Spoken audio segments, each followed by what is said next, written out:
Welcome, Sorcerer Supremes, to Geek Salad's Road to Infinity War. Today, Mike and I are talking all about Doctor Strange. Yes, yes. So I have to make a bargain. um, this movie took me by surprise of actually how good it was. Just like Mm. almost everything in the MCU, there's that one movie you're like, well, this is the one. This is the one that's gonna fail, and then they're just gonna have to try to rebrand and get back on target. Yeah, and was this one the first one of Phase 3? Oh, was this the first one of Phase 3? No, no, it wasn't because that would have been Ant-Man. No, Ant-Man was the end of Phase 2. Everyone forgets that. Okay, so then that would have been Civil War was the beginning of Phase Civil War is 3. officially the beginning of Phase 3. Yeah. So Okay. not what I'm saying was this one the first one that could fail of Phase 3? Because Civil War wasn't Yeah. going to fail. Yes, absolutely. This could have been the first one to fail, and happily it did not. No, So no. let's talk. What works about this movie, Mike? Well, I mean, Benedict Cumberbatch. Oh yeah, I honestly couldn't. I don't think you could have found a more perfect casting. Oh yeah, it's funny. When he was like, not when he was announced, but when he was being considered for it, I heard Yeah, a lot of people say he's the safe choice, and I was just thinking, yeah, he's a safe choice because he's a good choice. I mean, if you know, like actually, I heard this on I think it was either AMC or Collider Movie Talk at the time. If you have The Rock going up against in a no holds bar brawl against Justin Bieber, The Rock is the safe choice because he's the right choice. yeah. He was astounding in this. Apart from a couple of things, like once they finalized the casting of him, I was like, here is the one guy who's not going to sound ridiculous saying I of Agamotto. Yeah. He, Although I part of me does wish that they let him keep his British accent. you know what? I'm actually quite surprised with how well he did with the not only affected an American accent, but really took on his own accent. Just like a very dignified accent. Yeah, yeah. I'm not complaining about his American accent, although some people do find it kind of quirky. I didn't mind it at all. Yeah. But I think out of all the people that you could have changed from American to British, I think Doctor Strange is the one that it would have worked easily. It could have. It could have. Which brings me to another thing that worked about this movie, the fact that they simplified the Mystic Realm. Yeah. This is, if you've ever read a Doctor Strange comic book, especially like the stuff from the late 60s and early 70s. Oh yeah, Kirby doesn't pull any punches with that one. This he was goes Ditko. all out. This was Ditko. This was Steve Ditko. Wow, because because the whole like the quantum realms and all that was very Kirby-esque. So that was very Kirby-esque of Ditko. Yeah, I thought that I thought they did a really good job just making it kind of understandable to us simpletons that aren't going to be able to master the mystic arts. Yeah, absolutely. So I really enjoyed that. The supporting cast is really, really good in this.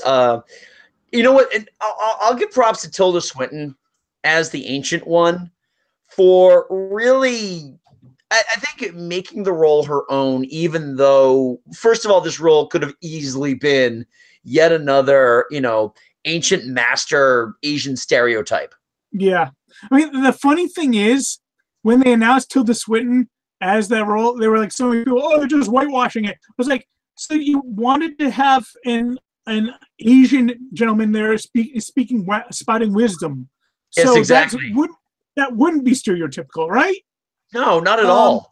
It's just like with Ben Kingsley as the Mandarin in Iron Man 3. Oh yeah. It's like, yeah, you're not exactly whitewashing it if the alternative is utter racism. Yeah. Truly. I really enjoyed Wong. Oh yeah, BD Wong is as Wong. Well, again, and the nice thing with Wong is that in the comic books, he is a manservant, and that's it. He is just simply a manservant. In this, not only is he kind of the librarian, he's the keeper of the knowledge, but he gets involved. And obviously, based on some of the shots we've seen from the trailer for Infinity War, he does play a bigger part. Yeah.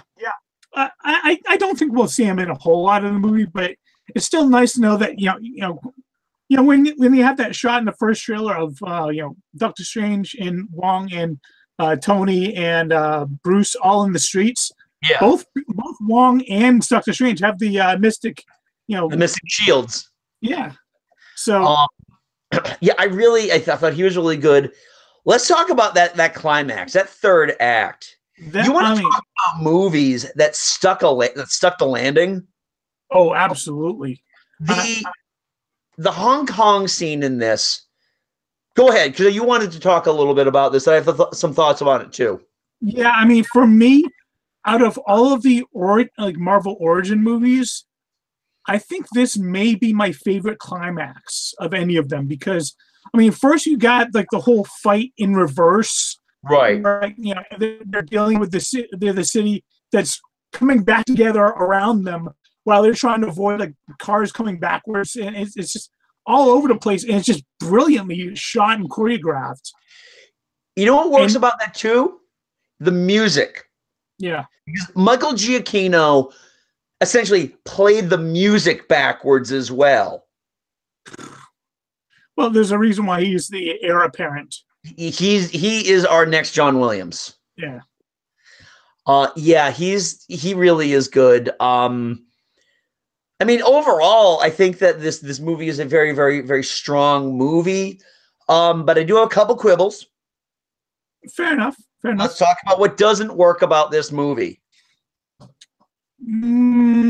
As much as I love Mads Mikkelsen, wasn't a big fan of Caecilius. He is just a man in this movie. Just another dude with magic. Yeah. I mean, his name, Caecilius. I was like, you silliest Caecilius. You've been holding on to that one for a while, haven't you? I have. I'm not proud of it. I'm really not. But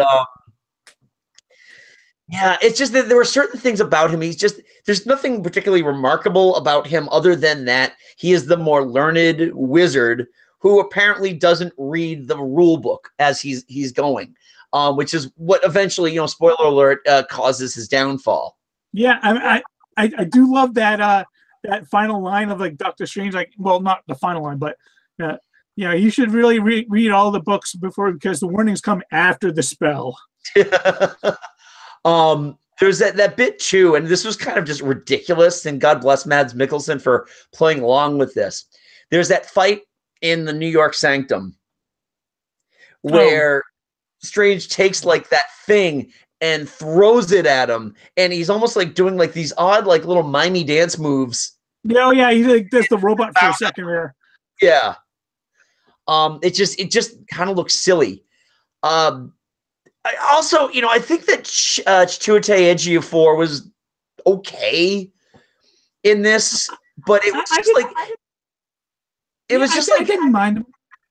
Okay. I mean, he was fine, but very much like Mark Strong in Green Lantern, because these movies are mirror images of each other. Just like with Mark Strong as Sinestro, it just came out of nowhere. No, I'm actually going to disagree with you there because I thought the way it kind of built that, the Ancient One had been taking Dormammu's powers. That's how she kept living so long, and he saw that the consequences of that was Caecilius destroying the London Sanctum and almost destroying the. And he saw that there was a consequence to all this magic. So he's like, no, stop. Right. End it all now. And so I saw that. I thought it could have been done a little bit better, but I do see how the arc ended for him. Well, not ended, but how that arc went for him, and I saw it. Yep, exactly. So, my final question then: how does this stand in the realm of the Marvel Cinematic Universe? Well, besides just introducing us to Stephen Strange, who's obviously going to play a significant role in a movie in about 6 weeks, but also it gave us the Time Stone. Yep, that's true. So we get an Infinity Stone in this. We get a character that is much larger in the grand scheme of things, especially because of how big Stephen Strange is within the Marvel comic book universe. It's odd. He is a huge force in the comic book universe, but he's never he's very rarely actually part of the main storylines. Right. He's always kind of doing his own stuff, and occasionally he'll come in, help them out, and then he'll leave again. It's like, was he here or no? You need magic now. Yeah, I think this one stacks up really well. On your list, where does it rank? This is my number 11. As is mine. Ooh. Nothing terribly wrong with this movie. As to why it didn't crack the top 10, there are just simply better movies out there. And while the humor was great, there are others that just click the boxes a little more for me. Yeah, I mean it's a good solid movie. It's just it didn't, other than like some really fantastic fight scenes where like the whole set is kind of twisting around them, and the whole mirror dimension fights. Those are really visually stunning. Right. But there was, I wanted a little bit more connection to the characters. And besides maybe Strange, I really didn't feel all that much. True. I felt like some of the, like, especially with like the rolling sets and all that, felt a little gimmicky at times. All right. I remember seeing the trailer and being like, "Oh, they're going to go the Inception route with this," and they did. They did.